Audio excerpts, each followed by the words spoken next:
Okay, this is chapter 8.1 or 8.1, example one. I like this question because it is modeling stuff with math is the point of math. And that's really what systems equations are useful for. So it talks about how Blythe Hartley is a diver. She's doing training dives from a 3-meter springboard. And then the coach is using video analysis to plot her height above the water. Now, right away, that's important because H is defined as the height above the water. Now, before we do anything, it does not make sense that system A would model it.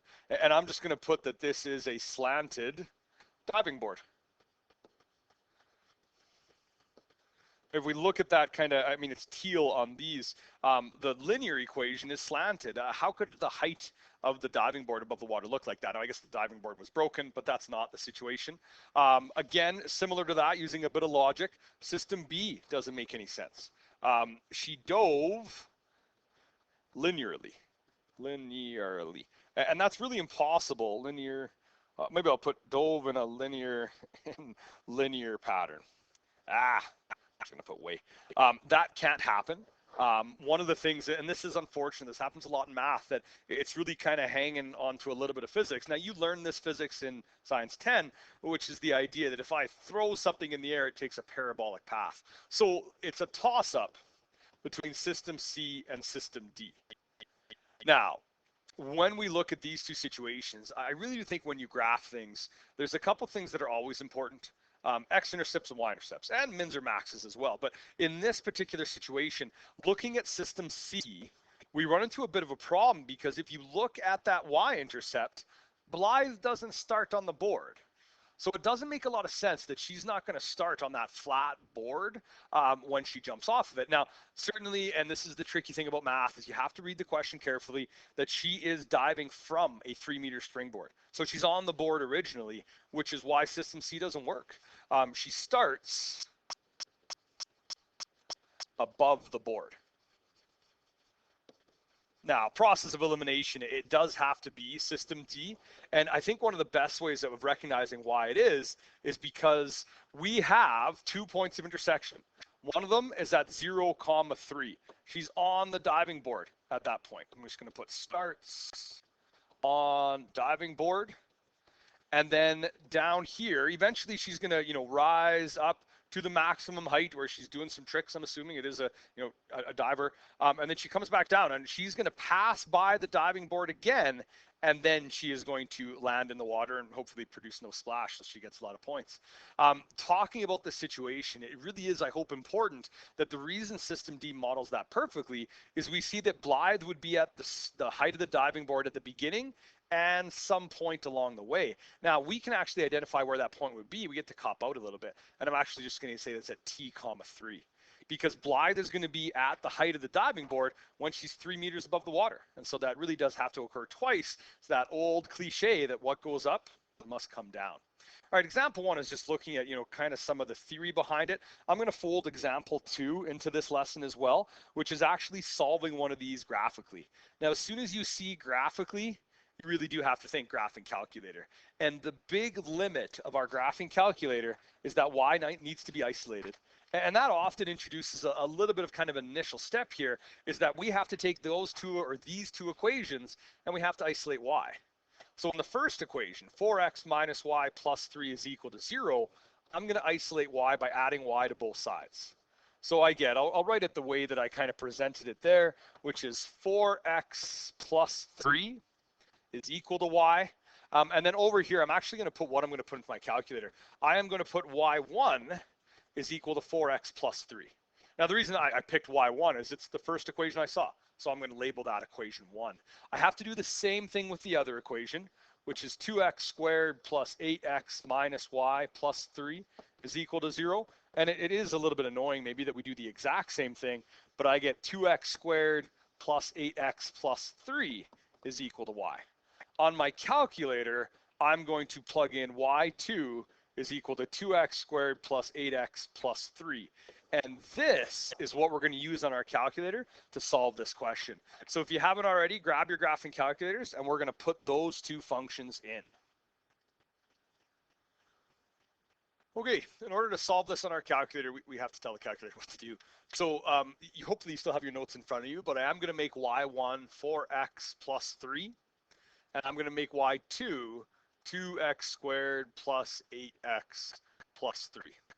Now, you never know what window settings you're going to need, but what I always recommend to students is start on Zoom Standard.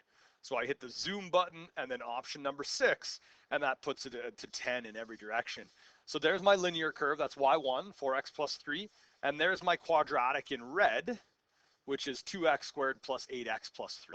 Now, most students like chapter 8 because it's a little more direct and a lot more visual. That hope we can see that there's two intersections, and I'm just going to try to kind of circle them with my mouse. There's an intersection right there, the blue line crosses the red line, and there's an intersection up here, the blue line crosses the red line. In order for our calculator to find out where they are, we have to go to second, trace, down to option number 5, which is intersect. There's two intersections, so we're going to have to do this twice. And I really do think finding the technique that works for you is important. The technique that works for me is to put my cursor on the intersection. First curve is y1, that's good to go. It automatically switches it. So the second curve is y2, that's good to go. And then the guess, my cursor can stay right there. What the guess does is if there's multiple intersections, where you put the guess determines which intersection your calculator will calculate. So I'm going to leave it right there. And it tells me one of my solutions. The intersection is at 0, 3. Now I'm going to put that into the notes in a second here, but before we do that, we're going to get everything done, and I'm going to go back and go second, trace, option number 5, and now I'm going to put my cursor all the way down on my other intersection. So just running through the options again. First curve is y1, that's okay. Second curve is y2, that's good to go. The intersection, the guess here, I kept my cursor where it is, and it gives me another intersection at -2, -5. Now, most students crush this on the calculator because it's nice, it's discrete, it's the same steps all the time. What's really important is that if I type a button wrong into my calculator, there's no easy way to determine that we've done that.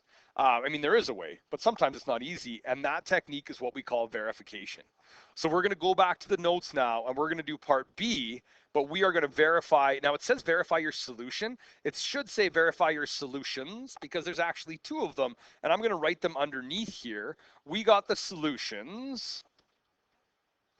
Our 2 solutions were their coordinates. So 0, 3 and -2, -5. Now, very, very important that because these are coordinates, we're saying that x is equal to 0, y is equal to 3 is one solution, and x is equal to -2, y is equal to -5 is another solution. Really, really important that they almost come in a set or in a pair, and they are a pair. They're an ordered pair because they're points on the actual curve itself. Now, in order to verify this, what we're going to do is we're going to take those 2 points separately, and we're going to plug them into the original equations. And a lot of students get annoyed because, you know, these are a little bit easier to plug them into. And I mean, for sure they are. Y is isolated. But if we made a mistake isolating y, then our verification won't check that mistake. So when you verify a solution, you need to go back to the original question or the original form of the question. So we have to do it for both equations. I'm going to do them one after the other. I would have 4 times 0 minus 3 plus 3 is equal to 0. That 0 minus 3 plus 3 is equal to 0. That 0 is equal to 0. Now, it's worth mentioning that that alone is not enough. All I've done there in red is prove that the coordinate 0, 3 is on 4x minus y plus 3. Great. We need to show that 0, 3 is on both of those curves. So we check the other equation as well. So 2 times 0 squared plus 8 times 0 minus 3 plus 3 is equal to 0. This is 0 plus 0 minus 3 plus 3 is equal to 0, and I get 0 is equal to 0 as well. Now, because that curve satisfies both of the equations, we know that it's a solution to that system. All right, we have to check the other one. I'm going to do that in blue. Very, very similarly. This one's a little harder because the numbers aren't, you know, one of them isn't 0, but we're going to go back and plug them into the original. So I have 4 times 0, not 0. See, I got stuck doing the first verification. Oops. So we do have to make sure we're substituting in the proper values. So it's 4 times -2 minus -5 plus 3 is equal to 0. Be very careful with your brackets. There's lots of room for little algebra mistakes here. This is -8 plus 5 plus 3 is equal to 0, and I get 0 equals 0. Again, that in itself isn't enough. that's only shown that -2 comma -5 is on the first equation that I checked. I need to check the other one as well. This one, I think I have enough space here. It is going to be 2 times -2 squared plus 8 times -5 minus, oh, geez, I'm making a lot of mistakes today. This should be 8 times -2 minus -5 plus 3, and hopefully that's equal to 0. What we're going to do now is just evaluate piece by piece. Brackets are your friend here. -2 squared is 4, so this is 2 times 4 minus 16 plus 5 plus 3 is equal to 0. So 8 minus 16 plus 5 plus 3 is equal to 0, and we do end up with 0 is equal to 0. Solving graphically is the technique that probably is the least prone to errors, but it's still worth the 10 seconds it takes to verify. Once we start to solve these algebraically, typically by then you're pretty comfortable with the graphical side of things. And if we don't ask you to do it specifically algebraically, it is a good idea to verify, if nothing else, graphically, because usually students do this very reliably and relatively quickly, I would argue too.